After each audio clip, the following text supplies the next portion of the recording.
this year I bought a 2025 CFMOTO Papio SS. That's what I'm riding right now. And I did a couple videos on it. And I also did a video saying that I wanted to take it up to the mountains. So I bought it in Florida. Obviously it's flat.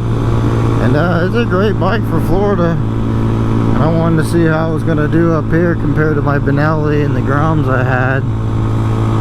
And is this a bike for you? Should you buy this bike if you live anywhere where there's elevation? So as you can see right now in the video, hey, listen to that. Oh. Yeah, no, don't buy this bike if you live in anywhere where there's elevation at all. You're gonna be so disappointed. Put it this way, this bike will never be coming back here ever again. I'm getting ready to bring it back down to Florida here in a minute, a couple weeks, but yeah, it's not coming back up here. The Benelli and my Grom will smoke this thing. So as you can see, it's struggling, and here I'm not even going up a steep hill. So I'm doing about 45, about 7,000 RPM. The whole time the shift indicator light's been on, but I can't shift. It'll be even worse. I'll drop down to 35 miles an hour. So I wanted to do this little video. As I said, I was going to bring it up here and do a video trying to compare it to my Benelli, but to be honest with you, there's no comparison. Now to be fair, my Benelli is no longer a 135cc. It's a 155cc, so it's still slow as hell. It just gets there a little bit faster, and it'll smoke this bike up here. I mean, it's not even close. So I can't change gears. I'm still at 45, 46 right now. About ready to go down because I'm going up again. And again, as you can see in the video, it's not very steep. So yeah, if you live in the flatlands, you'll be happy with the bike. It's pretty cool. It's fun in Florida. I love it. But up here, if you got any elevation whatsoever to deal with, yeah, don't buy this bike. Having said that, I mean, I had it up to 67 on the flatland, so it's pretty good top end speed.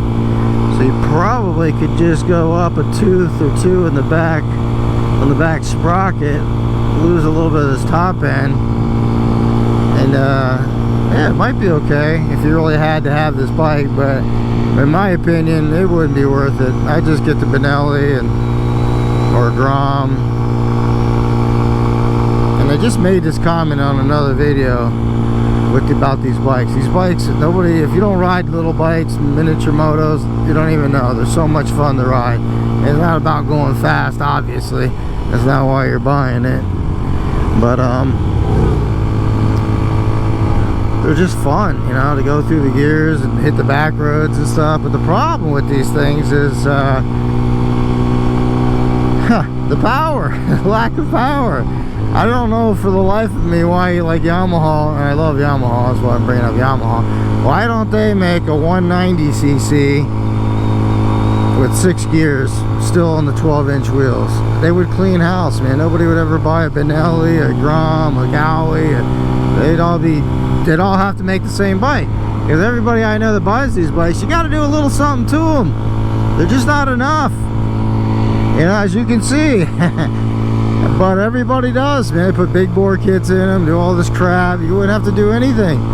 You'd buy that 190cc Yamaha and you'd put an exhaust on it and remap the ECU and put some cool mirrors and you're done. And now instead of a cruising speed at 55, you got a cruising speed at 65, 70, and a top speed of 90 instead of, let's see, now I gotta go down. Instead of the top speed, cruising speed, top speed at 90, and instead of 55, 60, yeah, 60, I'd say 60. Yeah, this thing's a dog, man. Absolute dog. So yeah, I don't know, Yamaha, come on. That's the other thing. Why doesn't Yamaha make a supermoto, like a mid-size, like a 600? You know, you got the DRZ 400, but again, up here in the hills, it's just not enough. And then the 700 is too much. So a nice mid-size, like a 600 supermoto from Yamaha. and a little 190cc on a 12-inch wheelbase. Come on, Yamaha, you're missing the boat. They would sell like crazy. Alright, I just wanted to let everybody know my thoughts about this bike. And as far as buying it, if you live in elevation, and I would say no, do not buy it. Buy something different. And I hope this helps somebody out making a decision. Just looking at this bike, it is a cool bike, no question about it. Here, let me get off and show you, and I'm sure you know what it looks like. But it's a neat little bike. I like it. It's awesome for Florida, man.